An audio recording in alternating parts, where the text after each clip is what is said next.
Hello, Devlin, here with you, and this is the Devlin Bishop Show featuring Corda, and we are here for another episode. We took a week off, but we are back, and I'm actually surprised how many views we're getting, and I'm convinced they're not all just me. Are you secretly watching these over and over again to see? I actually haven't watched any of them. Oh my God, you're not even a fan. How can we get subscribers?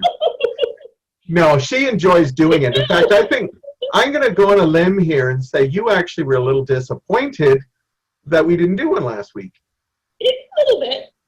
Yeah, because I think you're having fun. And tonight you're really looking fun because we actually have our first ever guest. Yeah. And you like that because you probably won't have to talk as much. So, because you told me that. Get guests. I will do the co-starring in that. Yeah. So tonight I got a little cleavage going on here today. I put on a V-neck, an extreme V. I'm making it worse. I'm trying to look good, but why does it go to one side? I hope people don't think my breasts are lopsided. I'm trying to look good for our guests. Anyhow, I did have a white shirt on, but there was way too much nipples when I saw it in the cam. And I won't do nipples for less than 30 views. And last I looked, we were at about 22 on our last show. So we're getting better hits than on our podcast. And if it's just to see me, I'm thinking it's more to see you and that. But anyhow, we won't wait too long because we have a great guest, and I'm so excited that he's here. And there will be problems because we've never done this before, so expect glitches. That should be our call, how we promote the show. The Devlin Bishop Show, expect glitches. The man I have here tonight agreed to do this, and he was excited about it, and we didn't know if we could get him. And apparently he used every camera format that you can imagine except Zoom, which is what we film on. We don't get money for saying that, but if they want to send us some, hey, we'll promote them every 10 minutes.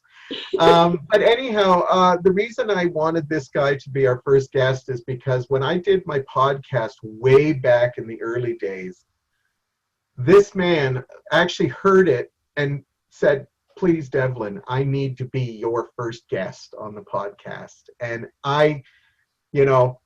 people begging me, I can't not say no to them because it's easier than trying to ask people. And no, this guy is funny. He's talented. He did improv, comedy. He's done it all.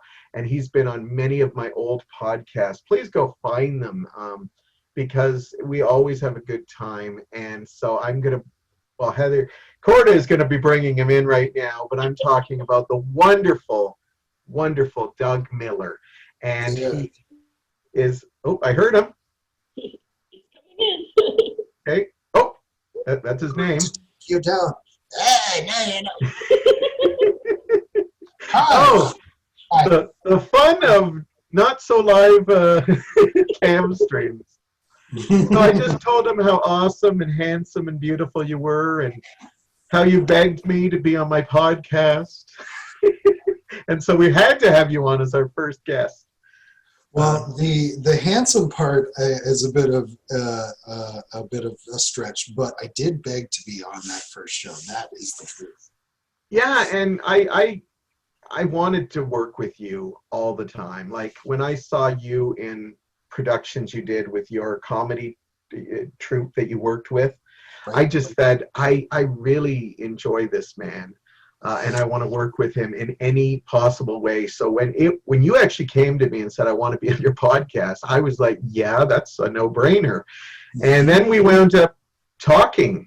I think we actually, if you remember the first podcast, you came over to my house, and I think we wound up talking about an hour before we realized, we should put the... on the podcast. Yeah.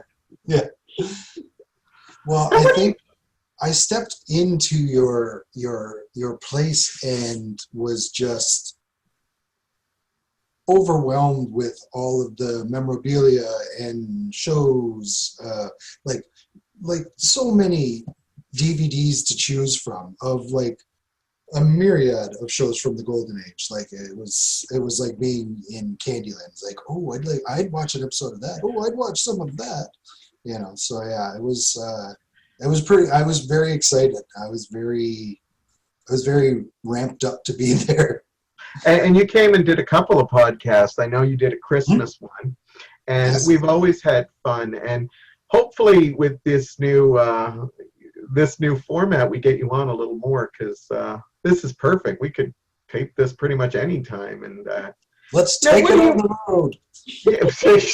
yeah, well, we are kind of because we'll probably this is the new way of doing things now. That's So. right.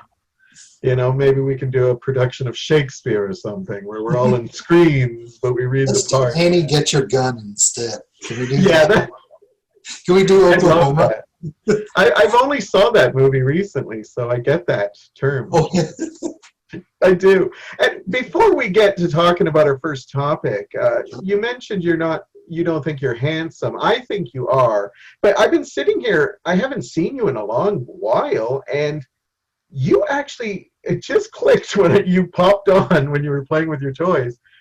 You could do the autobiography of Kenny Rogers right now. You look like him, but your voice sounds just like him. I saw him in concert, and when you talk, it's like, that's what Kenny Rogers sounds like. Oh, there you go. I did Now, listen I'm to a lot talking of Kenny before- Rogers doing that. I'm talking before the plastic surgery debacle Right. he had, like when he was Sure. actually hot. So I hope that's not offensive to you. No, not at all, because he did have like a beautiful beard. Like his beard He was, did. yeah, second to none. Yeah, and like he was amazing at the time. I didn't think we'd be talking about Kenny Rogers. I know. I did listen to him a lot growing up. My Did mom you? was a fan. Can So, you sing a little like Kenny Rogers right now? That's putting me on the spot a little bit, isn't it? That's what I do, but okay, you don't have to. If Yeah, you I was do trying- impersonations, we'll bring you back as Kenny Rogers. What was that? If Kenny you do Rogers doing impersonations, We'll bring you back as Kenny Rogers. Well, I don't have any cowboy hats, and I don't have a Honestly, full head of hair like him. but if you recall, Kenny didn't wear the cowboy hat too often. No, you're right. He didn't. Right, Yeah. he didn't. He actually was like the cool, sophisticated, and he could cross over to the pop charts too. I think they used to call him like a silver fox. Yes, he was, and I think he grew into his looks, and then he did all that plastic surgery where he looked frightening. And He looked like he blew his face up with like an Yeah. air pump. It was very sad to see that. And I know a lot of Hollywood types, they want to remain looking as young as they possibly can, but some of them had some bad advice and went to some bad plastic surgeons. So. yeah, oh, absolutely, and I think that's, Donatella Versace comes to mind. well, it's funny because that's why I think a lot of British actors get a lot of older roles because they age.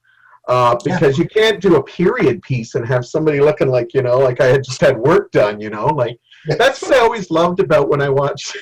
I used to watch Brothers and Sisters with Sally Field, and she had no work done, and she looked so beautiful because she just let her age just hang out because that was her character and stuff. Yeah. But I'm sad to say, well, my favorite Olivia's had plastic surgery, but she's also been, I think it's been good plastic surgery. Yeah, I was going to say hers doesn't. Still, She didn't do a Melanie Griffith.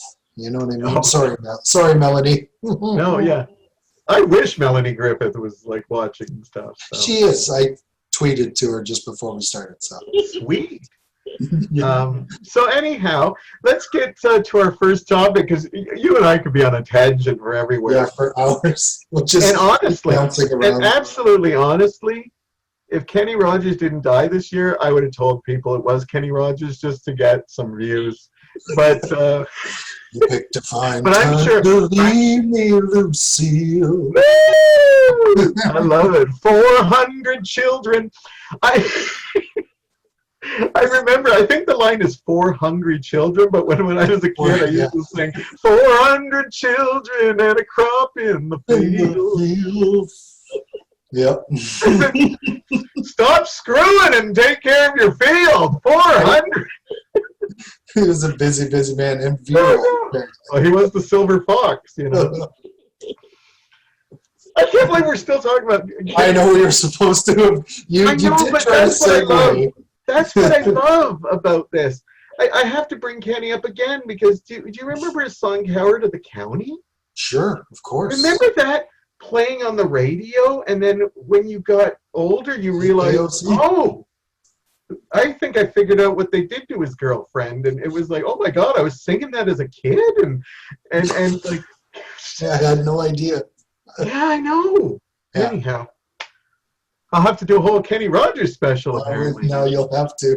But you know what? I accidentally saw him in concert. I got tickets given to me, and it was one of the best shows I ever saw because of his banter in between. He was a very funny guy. Nice. Like, he honestly, yeah, I didn't realize, like, he was always entertaining when he was on variety shows or when he did the Kenny and Dolly Christmas special. But I didn't realize how hilarious he was. Like, he actually called out a man who was wearing a tie and in between the songs, and he said, "Sir, did your wife make you wear that tie?" And he said, "Yes." And he actually took the tie off of him and put it up on the stage and said, "I'll give you that at the end of the show. Now you can just relax." And just, yeah, like, yeah, you know, like he would tell me us, like, I'm gonna, like, when he was in the round and he said, you know, I know you want to clap through the song, but I know it gets tiresome to clap. So all I need is for anybody, if I'm standing in front of you, to clap, and while I walk, it will look like the whole stadium's clapping, and then that'll save your hands. Oh my gosh. Yeah, he was amazing, honestly. So little Kenny Rogers love. Some people are excellent at working, like stickmen, I guess, at working the crowd. And other people are just not. Yeah. Like Mike Bullard, if you ever watched his shows, like, oh, he was so painful to watch. Yeah. There were some that I swear he was drunk on. Yeah, I wouldn't be surprised. Yeah. There was, I think the one I remember the most was he had, because they always got the top guest, that he had Lisa Whelchel from Facts of Life on. Oh my God. You know, Blair, for those of you who don't remember her real name. And he never watched the show because he claimed he was like a teenager at the time and was doing other things, trying to get laid and not watching a show about girls. And he's telling her this, and you can tell she's so, like, uncomfortable. Yes, I would kill to have Lisa Welch. I'll take Tootie. I'll take Natalie. You know, Joe was my favorite. I was a Joe person. I had a huge crush on Joe, but I'm not gonna lie. Like, Lisa Whelchel was definitely the most attractive one.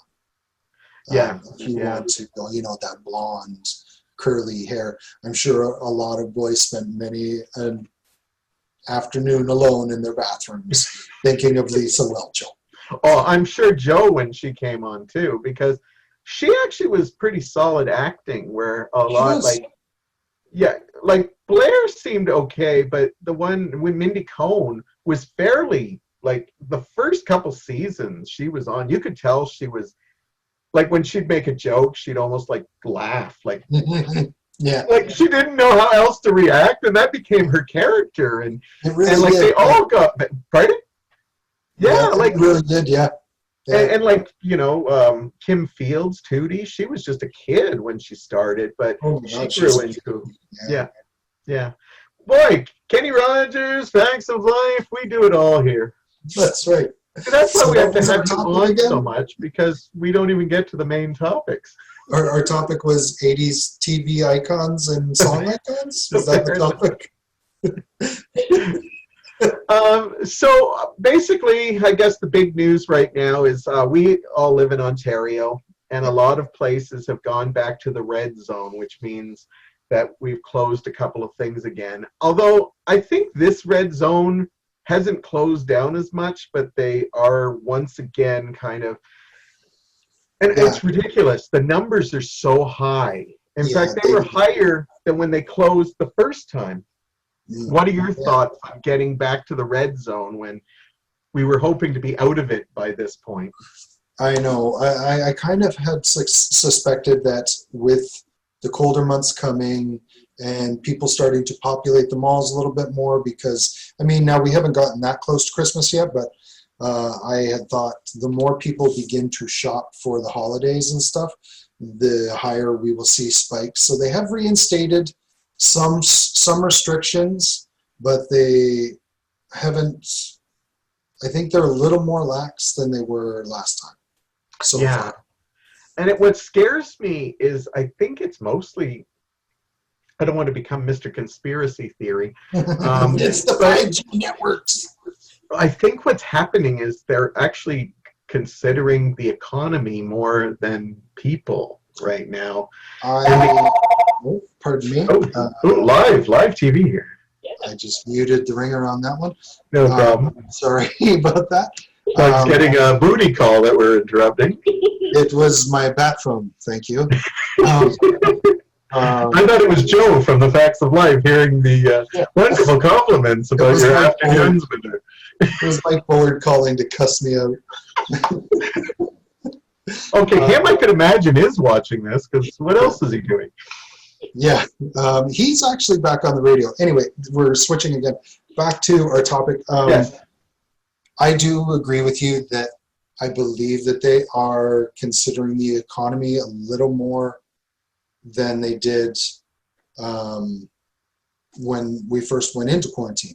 When we first went into quarantine, it was very much about everyone's safety. Not to say that the government is not concerned about our safety, No. but I think they're trying to balance it out a little bit.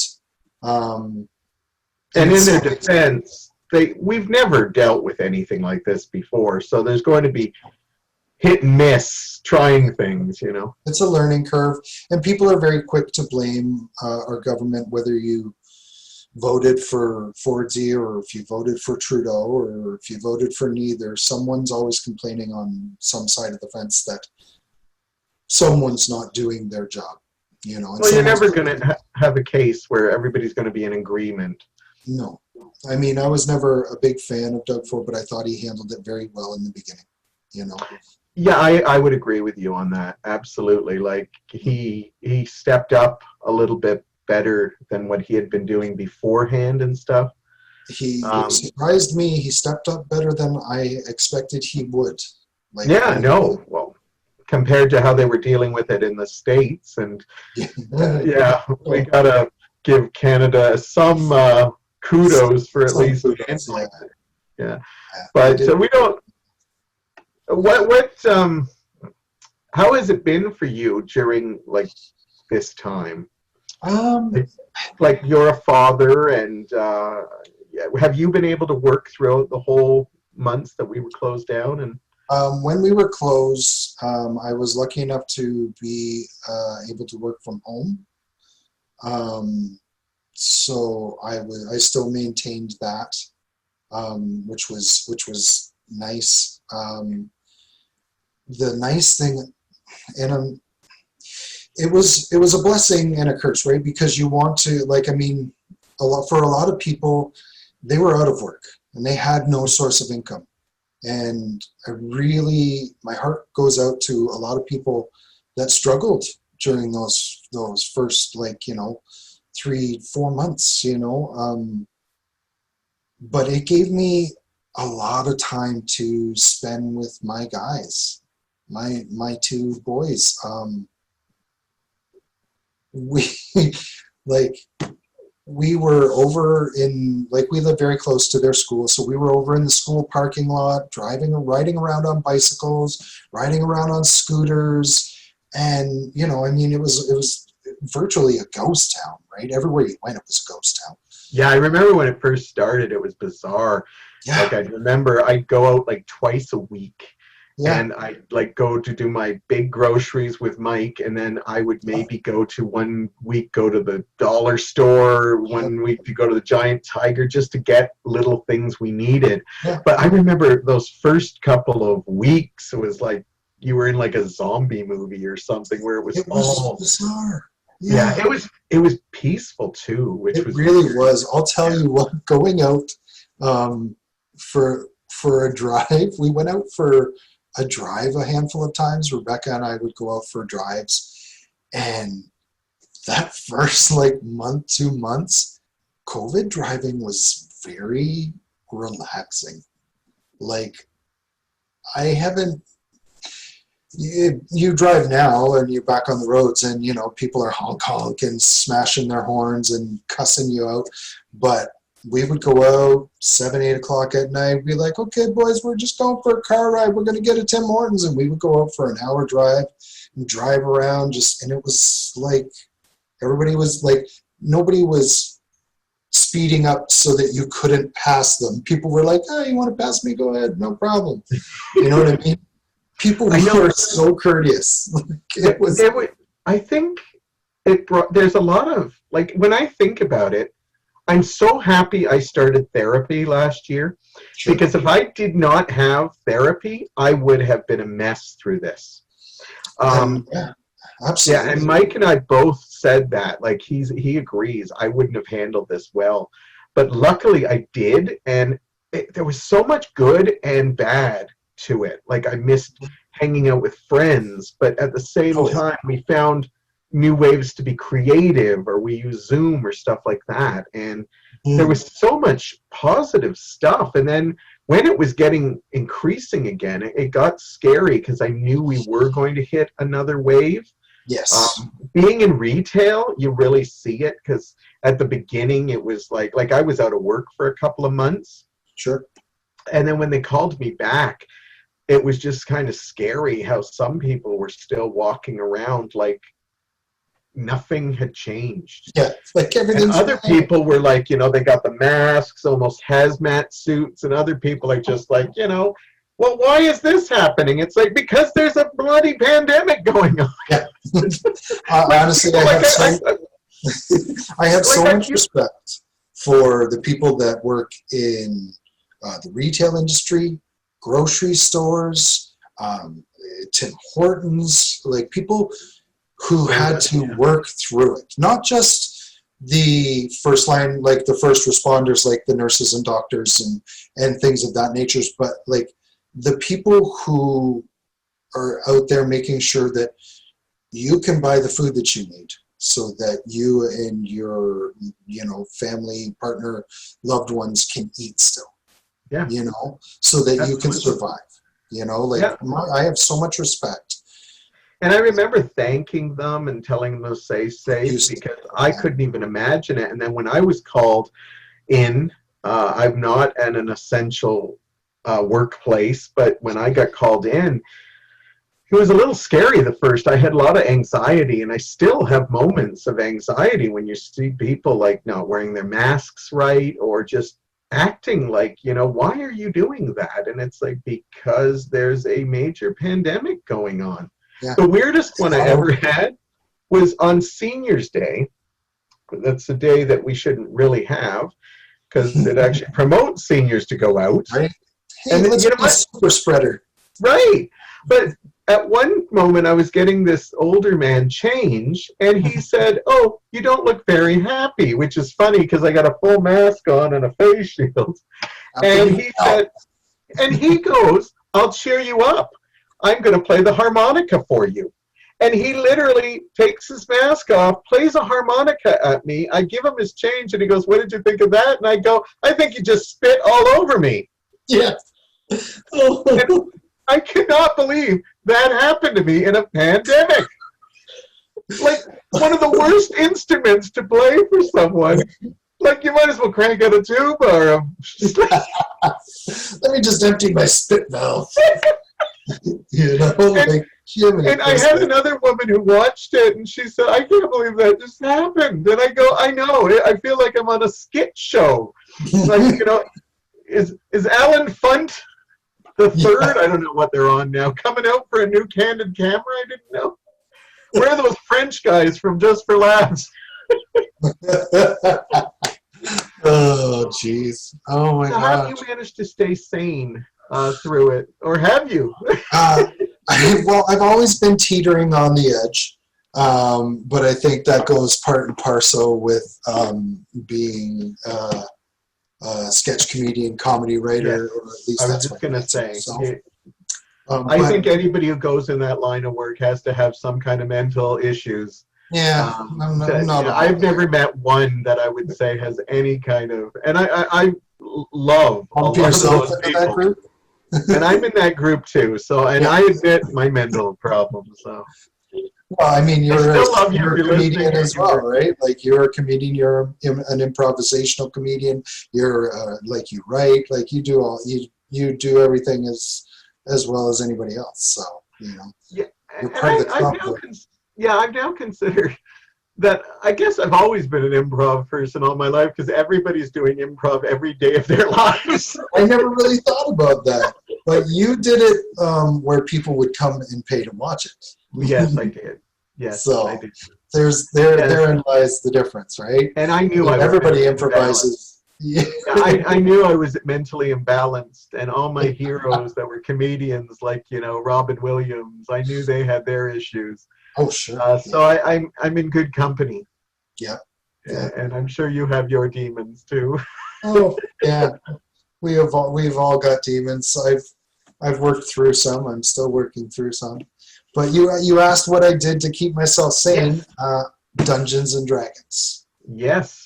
I play a weekly game. I play a weekly game where I dungeon master or games master a story that has been evolving and growing since the beginning of May.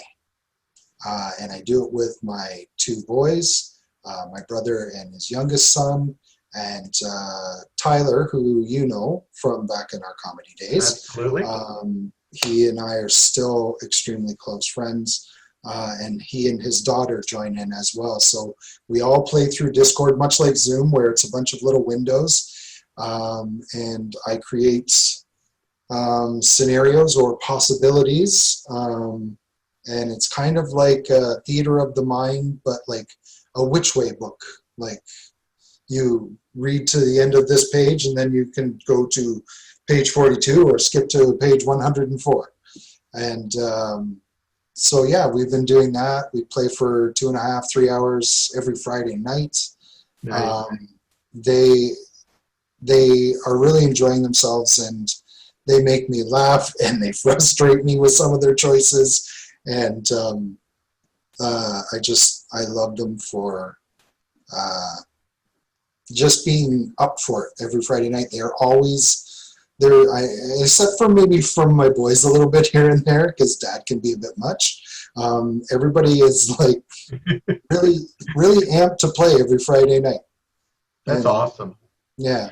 And what I used to role play all like when I was a teen right up until I haven't role played probably in about a year now, but people forget how creative it is. Like, oh yeah, I used to do multiple role playing with many different friends, and I wrote so many storylines, and we did everything from like soap operas to like fantasy to space. And people, I'm glad people are discovering that that's a really great creative outlet, and it's a great way to like learn it. Corda has played many games with me, role playing, not like sexual games or anything. To each their own. I'm not here to judge. You're more my type. No offense, Corda. She lives with that. She lives with that every day. There's still pictures of me in her hope chest, but we're still the best of friends. So, Well, that I think it's lovely. what Yes. what do you miss most that you can't do right now?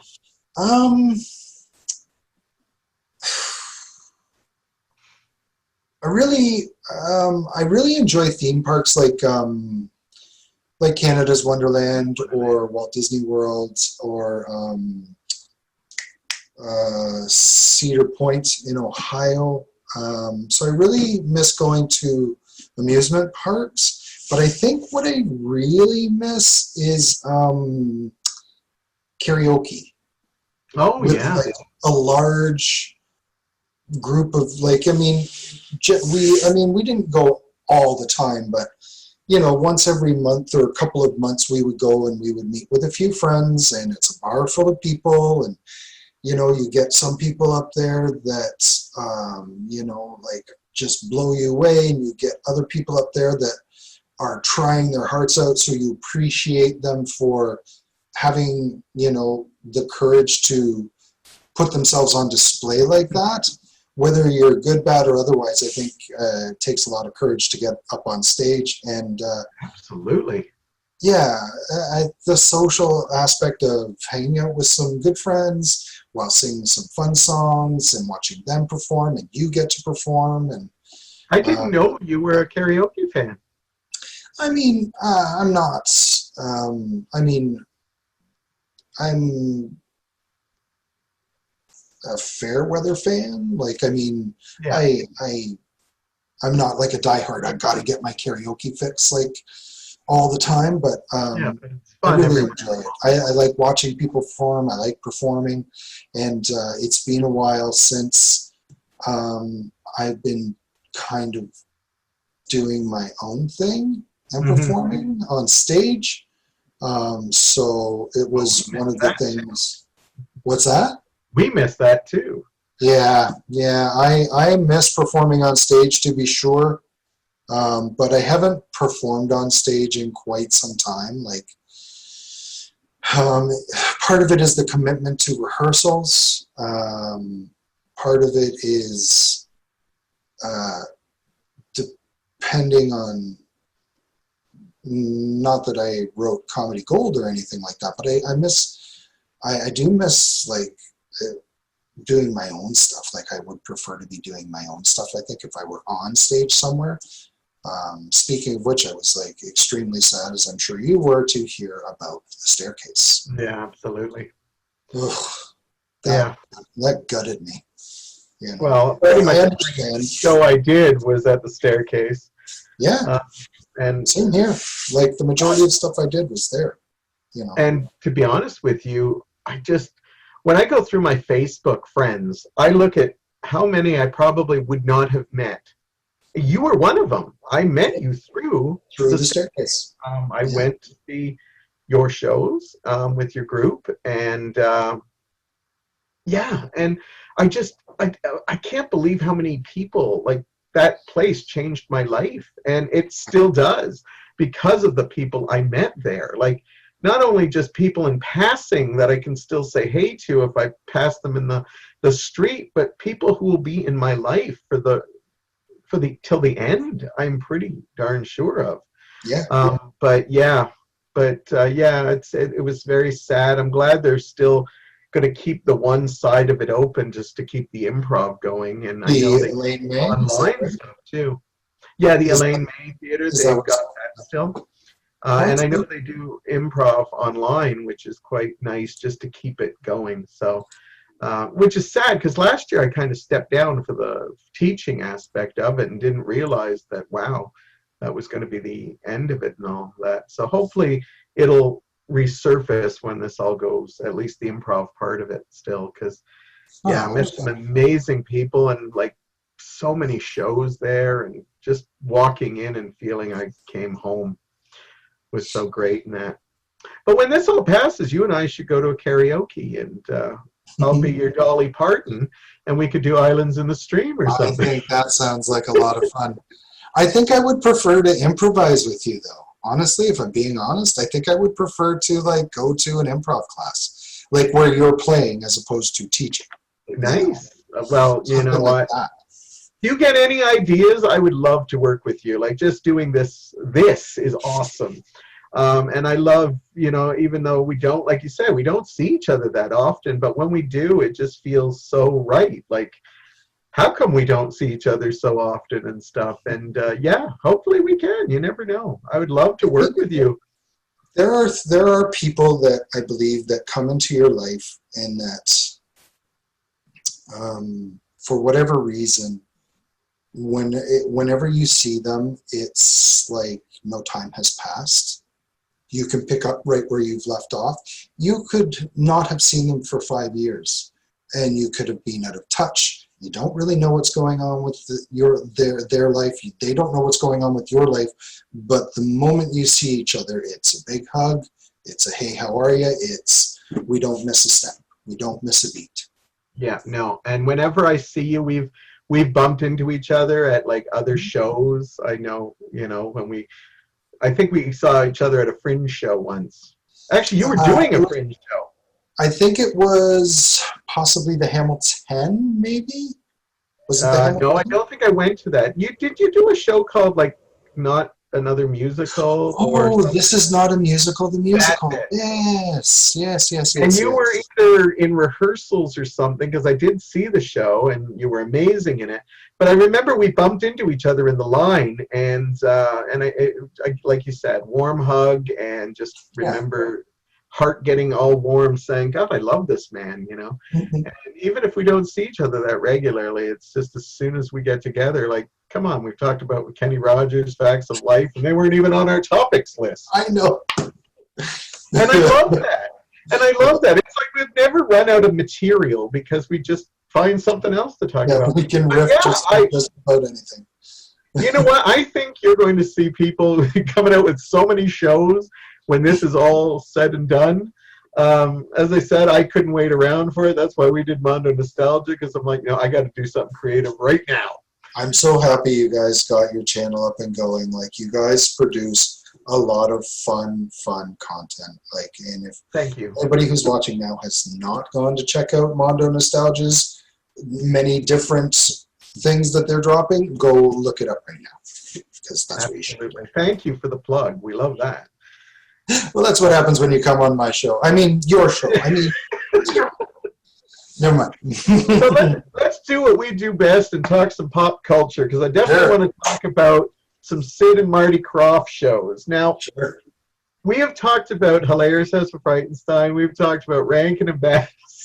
Why not talk about Sid and Marty Krofft? And there's a lot of people right now going, who the hell are these guys? Sid and Marty Krofft.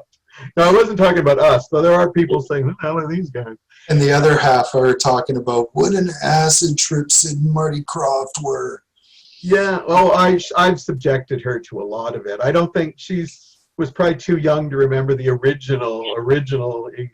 I might have been. I think they've repeated them a lot. So, but how I wanted to talk about this was, we always joke. The first time we showed Corda some of the Krofft Super Show, YouTube has some clips of Captain Cool and the Gang, and yes, and she sometimes has, like, her daughter can be trying at times. We'll put in a nice way.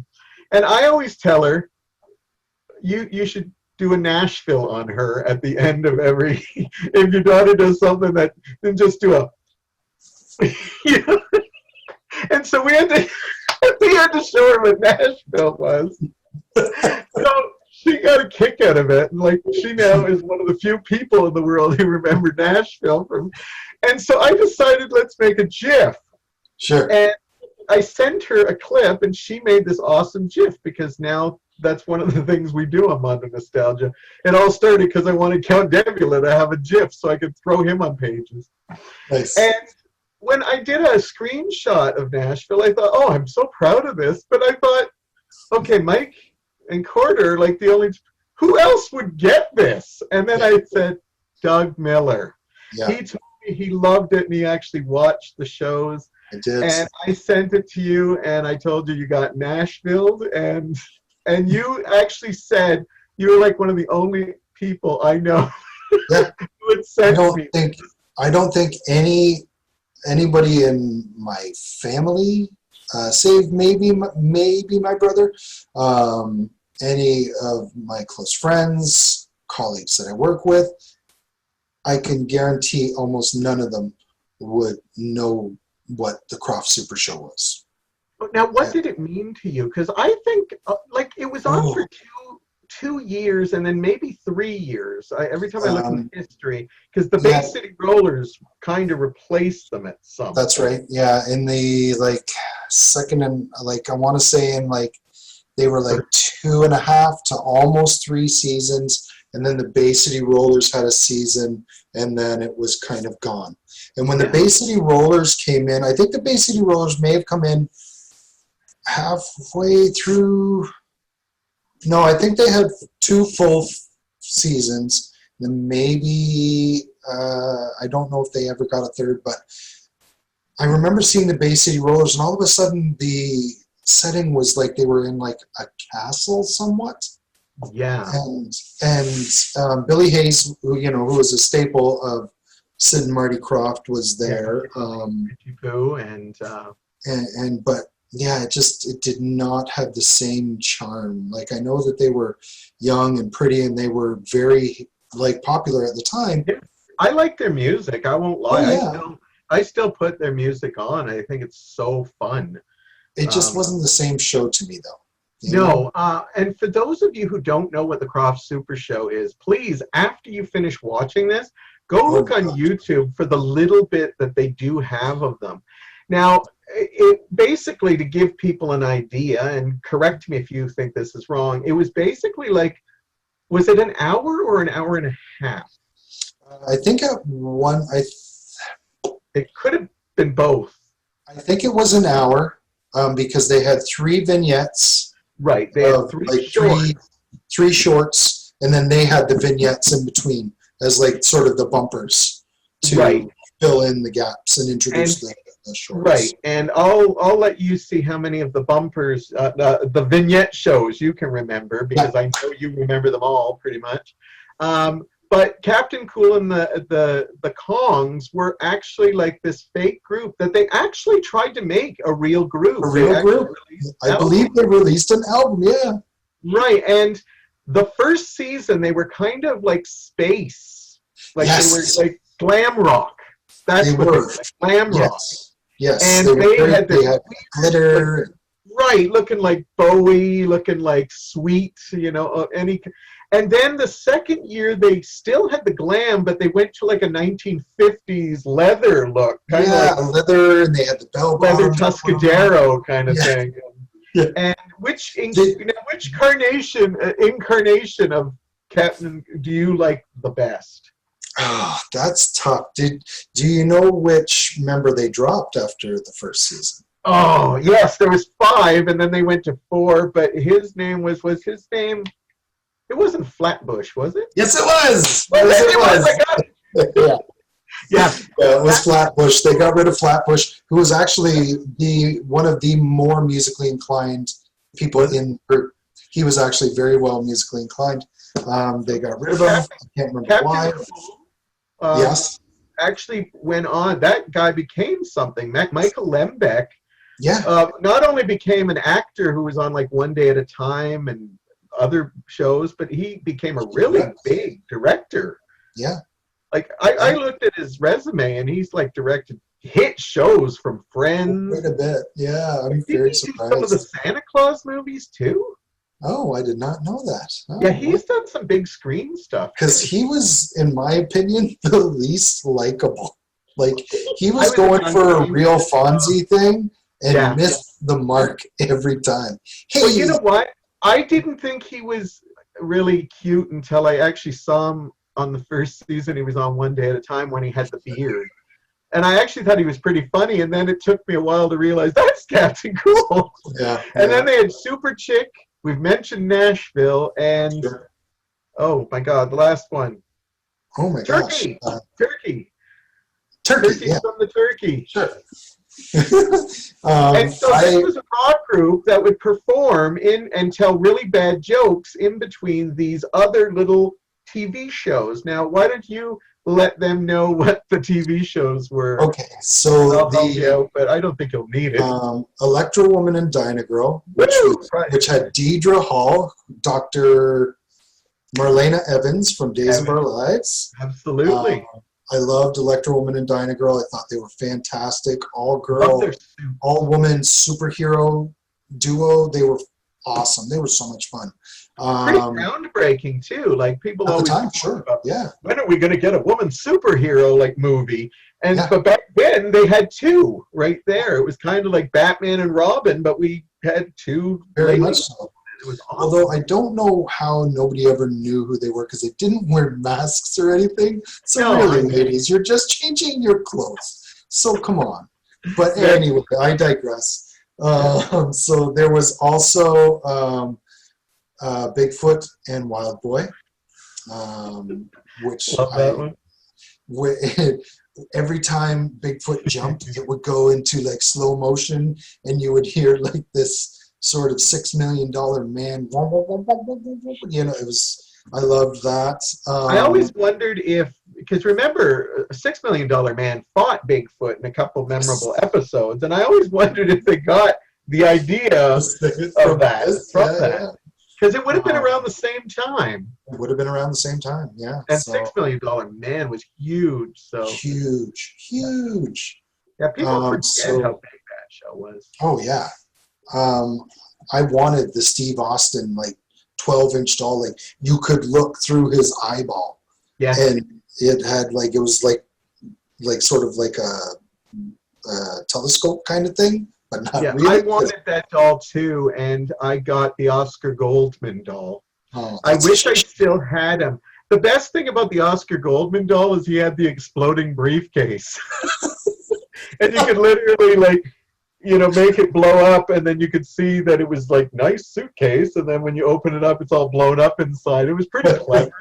But it's like, who wants to play with the Oscar? That's like getting Bosley when you... Yeah, if you wanted the Farrah Fawcett doll, but you got Bosley. Speaking of which, I got the Charlie's Angels dolls behind my shoulder. Those are like I can't even point to it. I don't know there we go. There they are. I'm actually doing a segment on that this week. My Charlie's Angels toys. Those are the original ones from the back in the day. Yeah. Nice. The ones I used to play with and convinced my dad they were action figures. Action figures. Because they weren't Barbies. They're not Barbies, Dad. They're action figures. Yeah. Come on, but guys, I don't think I had a Bosley doll, but that would have been disappointing, even though I love David Doyle. Fair enough. Anyhow, off on a tangent. What else? Yes. So Wonderbug, which was cool. You know, the Schlepp car that turned into every time you honked its horn, it would miraculously change with terribly bad graphics into this super awesome Dune buggy. Yes, I wonder if Speed Buggy was. I want to know if Speed Buggy was kind of like now Speed Buggy would have come out before. Is that right? I think so. Yeah. Yeah. So I wonder if there was a little bit of. Did you know that the African American guy, can't remember the character's name, I can't remember the actor, went on to do some adult films? No, I didn't. Yeah. Wow. Yeah. At least two. You gotta pay the bills. Got to pay the bills somehow. So then there was. I bet Nashville never got into that, you know. So that would be awesome porn. Every time she orgasm. You got to go check out the Nashville. I posted it recently, and there she is. So good. There we go. That's our GIF there. I was wondering what's happening. That's how new this show is. I thought, oh my God, we're losing connection. Yeah. So there was that Nashville clip. There was Dr. Shrinker. Dr. Shrinker. He was great. I love Dr. Shrinker. It had Billy Barty as Dr. Shrinker's lab sidekick. Bruno, maybe? I love Billy Barty. Gotta love Billy Barty. Yeah, I was always afraid with the Shrinker because I really did not like tarantulas, and I knew there'd always be one, but I'd look away. Actually, there was always a tarantula in the opening of Electra Woman and Dinah Girl. I watched it a couple of months ago, and I was like, oh, I forgot about that. There was Magic Mongo with Annie Weinrub, who's done numerous voice roles that you probably, some of us, like I can't name any off the top of my head, but I know he's done a lot of big ones. So Magic Mongo, which had Michael Lembeck's younger sister in it. Yeah. I'm pretty sure the dark-haired girl was related to Lembeck. And is that all of them? I think so. Yeah, there was Electro-Woman, Wonderbug, Bigfoot and Wild Boy, Dr. Shrinker, Magic Mongo? It is Magic Mongo, yeah. Yeah, and then... what Magic... I don't want to say that Sid and Marty Krofft borrowed, but what Magic Mongo reminded me to me of was, do you remember that I Dream a Genie had and she had a big genie that looked like Magic Mongo. It was an animated series of that. Oh, sure. Yapple Dapple. Yapple Dapple. And I always thought, I gotta find out what came first, because there's a lot of similarities. Because I would hate to think that they sued McDonald's for like stuff, and then wound up like borrowing, or what I like to say is homage to their shows, because we've just mentioned a couple of them, but I think a lot of people. I think a lot of people watch this show, but I think some people wanted to get rid of it out of their psyche. Like, it's not like Frightenstein, where people are like, "Oh, I remember that," but you mentioned it. Nope, never saw it. Nope, never. And you know what? I agree with that, because they used to have full episodes. You could watch seasons 1 through 3 on YouTube from when I was working back in Stony Creek at the library branch in Stony Creek. They had them back then, so that would have been, oh gosh, I want to say 2010, 2011. And now, you could watch. They had them back then. What do you mean by that? I mean that on YouTube, you could watch the show uncut. Because I know that's a show they have petitioned to try to bring out on DVD, but I don't know why it's never been able to. Maybe the music rights, but I was going to say maybe there are like some copyright infringements that I could understand with the Bay City Rollers, because they had hits in that, but I don't think the Captain Cool and the Kongs. I think they had that one song that hit the top 100, but didn't like crack it to be able, and I like a lot of their music. Somebody's holding it back. I'm not sure who. Like, I'm not sure if it's the Croft brothers. I'm not sure if it's somebody from the show. A lot of stuff on DVD before, but I would love that. Because I own the Hudson Brothers Razzle Dazzle show on DVD. If that crap could make it on TV, like, that's the same episode over and over again, but Billy Van's in it, so it's pretty cool. Nice. You can't go wrong with Billy Van. Right. So please, after you watch this, go check out this stuff. Now, yeah, you'll only be able to see short clips of the Captain Cool and the Kongs. You'll be able to watch episodes of like the shorts that they had, but they're just the shorts now. Yeah. Like, the entire show, which is the whole reason I started watching them in the first place. You used to be able to find a grainy version, like almost like it was like a Spanish version or something like that, but it wasn't worth watching. Wasn't good, but you have to go and check out these things. Yeah. Have you actually shared those clips with your kids? No, I think I'm the only one that would have an appreciation for it. Yeah, I'm pretty sure I'm the only one that will appreciate it. I do the Damien and Devlin show, and I always thought we should branch out to TV, because sometimes some of the movies I show him, he's like, "What? You enjoy this?" Yeah, and I would probably have to tie him up to get through like 5 minutes of some of those jokes they told. So bad. I'm always sad when I hear people say, "Well, I used to watch that show, but I can't get into it now because it's not funny." And I go, yeah, I get that it's not funny, but I still get tickled when I watch that kind of stuff. Yeah, no, like I've had my kids, like I've subjected my kids to the things I liked growing up, like Time Bandits. Yeah.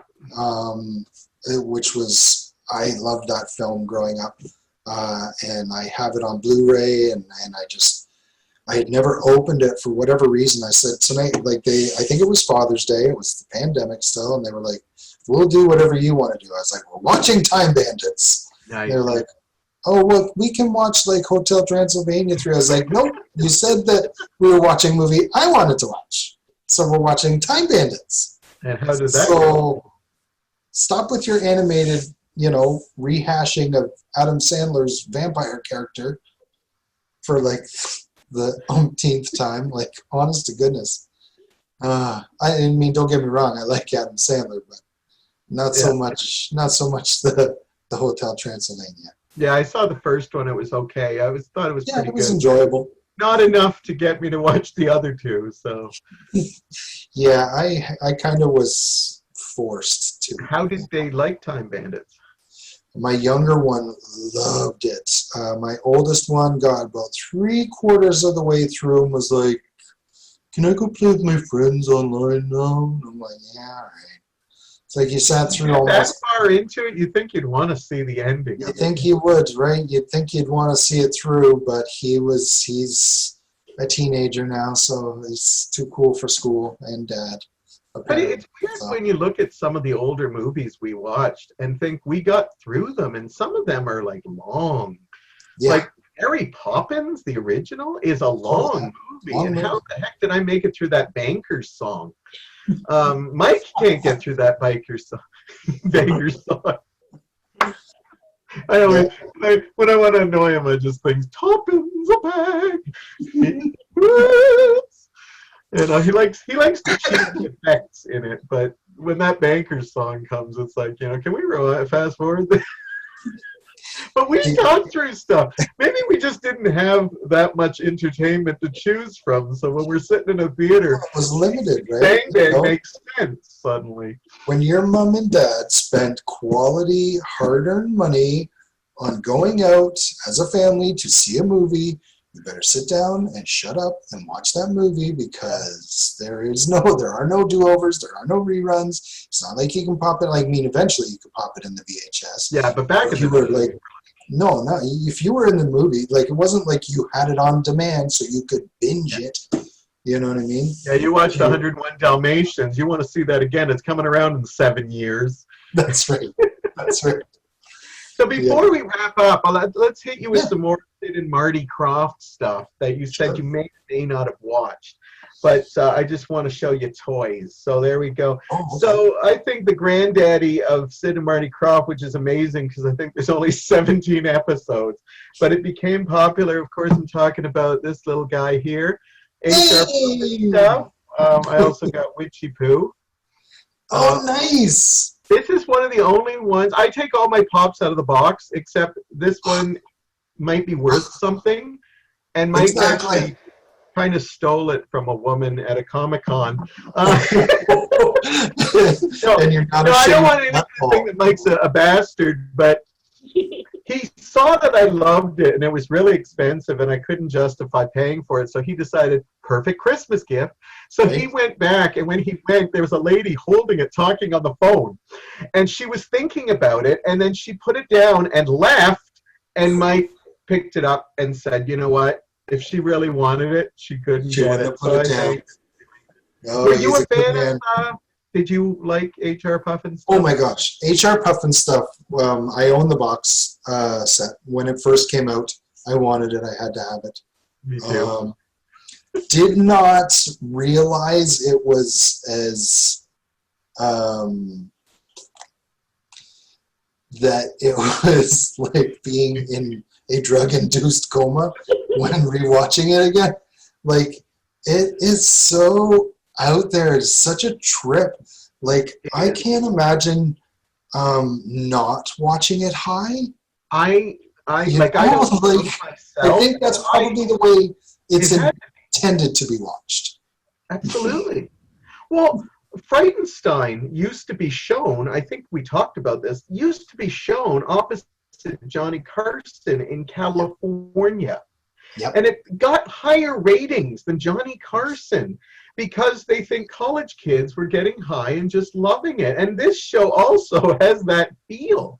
But when I was a kid, I just saw bright colors. Yes. Now, I remember when I watched it the first time with Mike, he couldn't get over this gigantic dragon head with the tiny cowboy boots. And he said, what kind of messed up thing is this? Then you got the kid from Oliver. He played the Artful Dodger, right? And Witchy Poo was amazing. Billy Hayes, we mentioned so earlier. Good.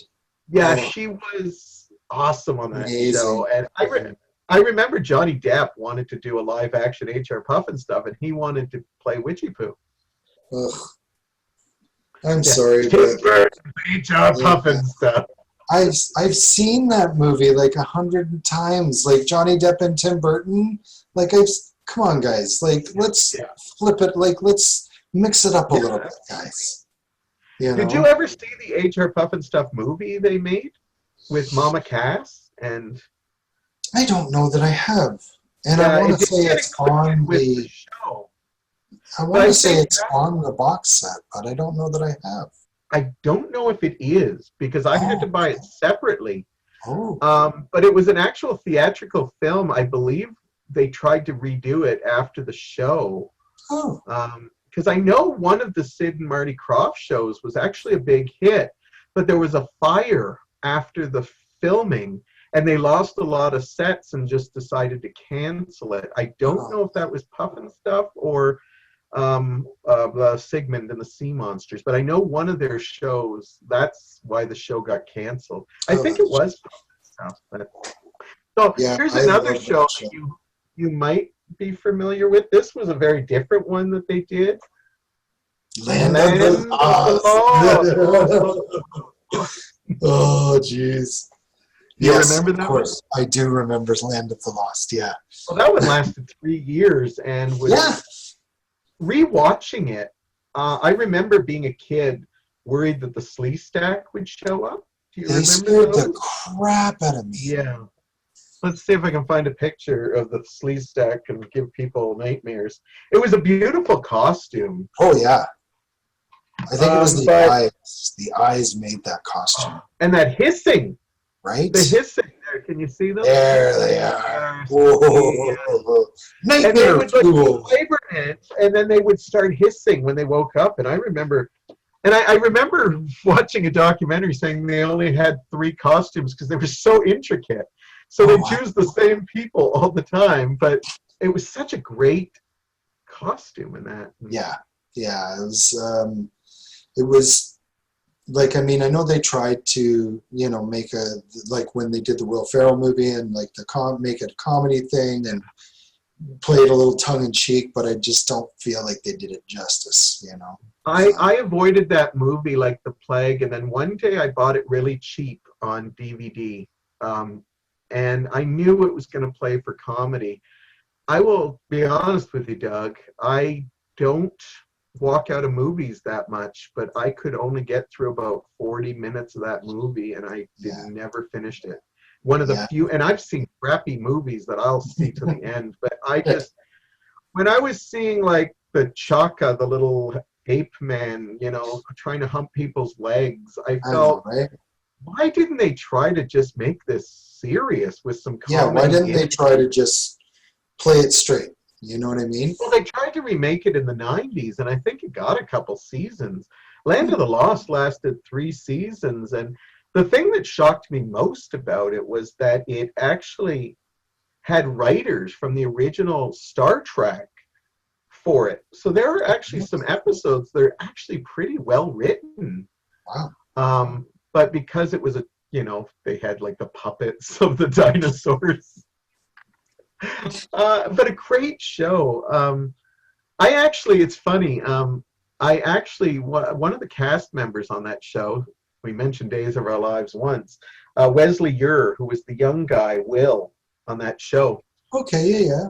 I found a fan page of him, and I actually wrote him a letter. And not a letter, but a message on Facebook. And I said that, it'd be great if he could come to the Hamilton Comic-Con sometimes, because he recently came out and stuff. And I just said, that's cool, because I kind of had a crush on you when I was a teen. And I remember it was his fan page, but I actually got a response from him. And no way. I said, you should come to the Hamilton Comic-Con and I can give you a hug. And I remember getting just a small thing that said, I look forward to that hug. He never came, but it was nice. And even though people tell me, well, it's a fan page, that could have been anyone, I believe it is him. So yes, I think I would live with that. Before we did this, I actually wrote him again, because I've commented on things on his site, and he's actually replied. So yeah, so I decided I was going to send him a little note before we did this because he was on my mind. Nice. Now you mentioned you did not watch this show. This was actually one of my favorites, but I do want to whip out some toys here. The Sigmund and the Sea Monsters just was so cute. And Corda, I think, got me both of these. This is adorable here. I don't know how this show could have survived. Except it was the same episode every week. I don't know why I didn't get into it. I don't know why I never got into that one. Well, if we ever get together, I will subject you to some episodes. I have that series as well. Yeah, we'll watch a few episodes of that, and we'll watch some Lidsville. And oh my God, yeah! I had to illegally download Lidsville because I never got the box set when it was out, and it's hard to find now. That's just a creepy show. But Sigmund was sad because Sigmund was like this little sea monster, was picked on by his family. And then he decided to live with these two preteen boys. And it was like they abused him. And I remember showing Mike episodes, and he said, this is actually really sad. Yeah. But the costumes were amazing. Again, look all this stuff up if you don't know what the hell us old people are talking about. Sid and Marty Krofft, their shows were camp and cheesy, but the costume design, the set design were all fantastic. They were ahead of their time. And I got to see Lidsville, and the reason I like that one is just because it's so out there. It's like a world of hats. And it's like, you have to be doing drugs. They claim they weren't, but who comes up with, let's do something about hats? Because that's what's missing from Saturday morning television. And I never actually got to see the Bugaloos. Were you? No, I never did watch that. That looks really weird, but it looks like Pride coming to TV way before. A little bit, maybe a little bit. They were young and they were hip and they had wings, but they played instruments and solved problems, I think. I don't know.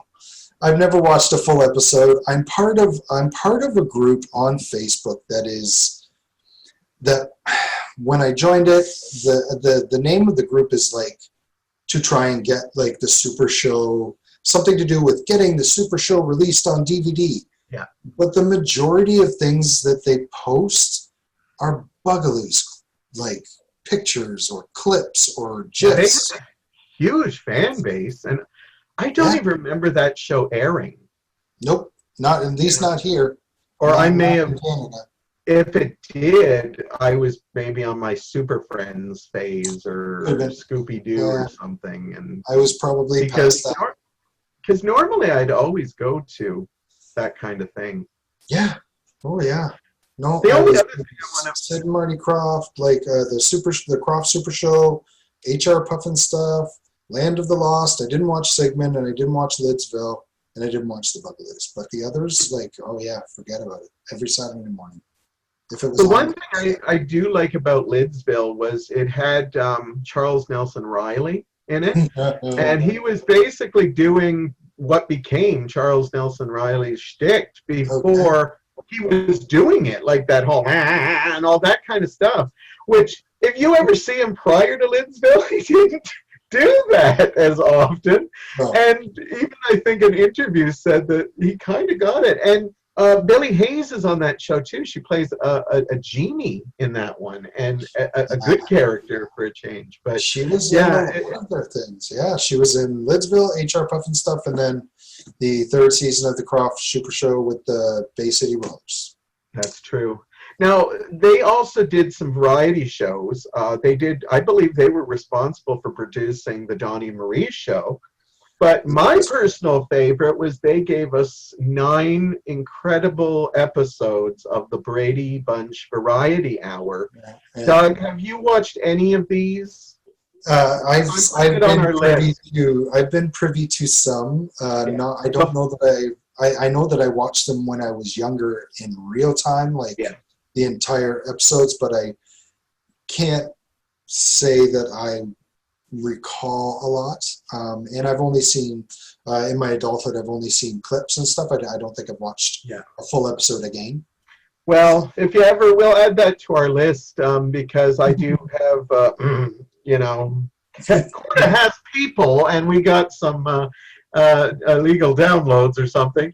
But I consider the first episode is not only one of the worst hours of TV, but one of the greatest hours of TV.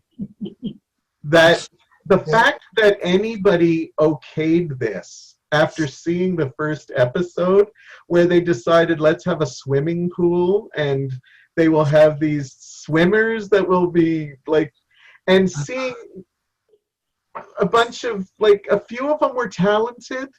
Sure. But like Robert Reed, you could tell, and it was sad because they said Robert Reed really was the one who was really on board, but he's not very good at singing and dancing, but he gives it his all, and they do these cheesy medleys of like disco songs, and it was just beautifully horrible. Like when you see a car accident. Cheesy medleys with synchronized dance moves. Oh my God. And I love the Bradys, but what I always loved about it was that they kept it as if this was a real, like a sitcom. Like they went through storylines, and like this was actually happening to the Bradys. Yeah, they kept it within the context, like to try to keep it like, we're real people. You know, we're not actors. Right. And like we just happen to be doing a variety show. And you know what? My love of the Bradys. I could teach classes on the Bradys. And one thing I give them always credit for, they always maintained continuity. Like after the variety show, they did the Brady Brides, and then they did the Brady Reunion, the Very Brady Christmas, and they actually kept the actors who were their husbands in that one in the movie. Then after that, they did a weekly series that was supposed to be like Knots Landing, where the Bradys did serious drama called The Bradys. Oh, if you look up one thing tonight, please look up the Florence Henderson sung serious version of The Bradys for that show. Really? Yes, and again, everything was kept in continuity, so all the husbands and all the wives came on. We just bought the complete box set. We can't wait to relive the Bradys because Mike and I have never watched it together. Nice. But you get to see like it's drama, not like the old sitcom. You're like, Marsha's an alcoholic, Bobby's a car racer that gets paralyzed, Mike is attempting to become governor. Wow. Like they're having affairs. Like it's just unbelievable that they thought, let's turn the Bradys because of the Bradys took a very, very dark turn, apparently. Holy crap. You know what? I can watch the Bradys do anything. The greatest thing they did recently was they had a show, and I didn't get this channel, but I think it was Home and Garden, where for the 50th anniversary, they had the original Brady kids come back, and they actually bought the Brady house and gutted it and had the Bradys helping out. And they actually turned what the set looked like to fit in that house. Crazy. Because they'd always do the things on the set, and then the outside shots were just this random house they picked. And if you ever look at the architecture, the inside would never have fit in the outside. But they actually had people working with them to get it to fit in, and they literally tried to make it look exactly. So that property, which is now owned by Home and Garden, if you walk into that door, it looks like the Brady house. Even though logistically it couldn't work, but it shouldn't work. And I hope one day we get to see that. And that's all because of the Brady variety show, where they... Yeah, the only incarnation of the Bradys I couldn't take was the animated show. That was rough. Yeah, I didn't watch that either.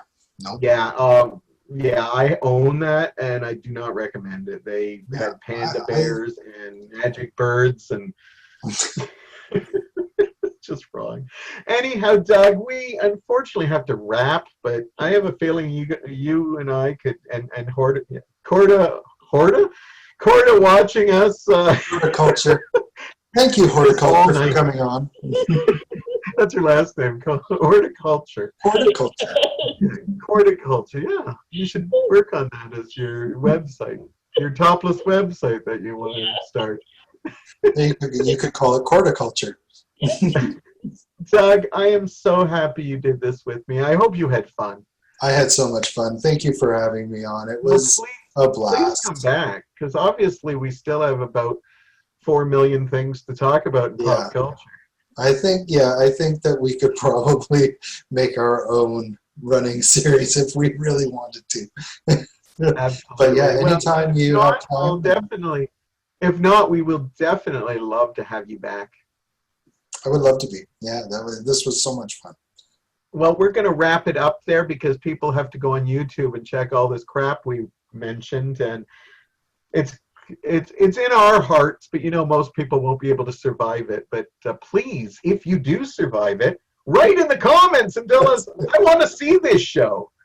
I remember one quick little story about HR Puff and stuff. I remember at a Christmas party at the Staircase, it was a private party.